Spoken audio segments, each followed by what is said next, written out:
This Torah class is brought to you by TorahAnytime.com.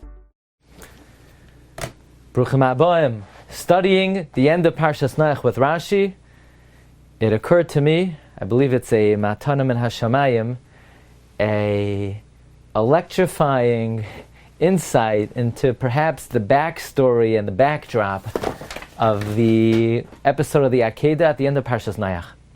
The pasuk says at the end of Noach, Vayamos Haran al Pnei Terach Aviv. Literally, Haran died upon the face of Terach, his father. Rashi explains that because of Terach, Haran died. That Terach complained to Nimrod about his son Avraham, that Avraham smashed his idols. And they threw Avraham into the fire. And when Avraham was saved, so Haran was asked, okay, so whose side are you on? So Haran was vacillating. He figured if Avraham is burned, I'll be on Nimrod's side. If Avraham is saved, I'll be on Avram's side. Avram is saved. Haran said, I'm on his side. They threw him in the fire and he was burned. So it occurred to me, b'siyata d'shmaya, what was Terach thinking? When Terach complained to Nimrod about Avraham, you gotta think that Terach understood that Nimrod's going to kill Avraham or try to kill Avraham. But he did it anyway.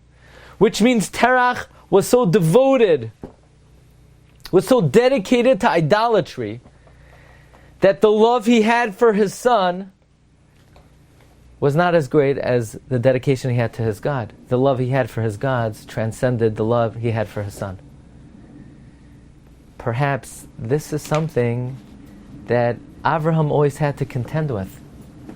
Because even though Avraham had such sacrifice for HaKadosh Baruch Hu, but was he willing to go so far as to put the love he had for God above the love he had for his beloved son Yitzchak?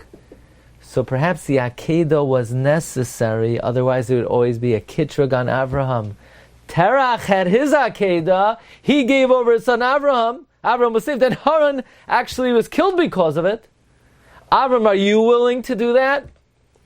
And finally, the Akeida put to rest any such accusation about Avram. So we see the seeds of the Akeida already being planted here at the end of Parshas Noach. Wishing everyone a wonderful day.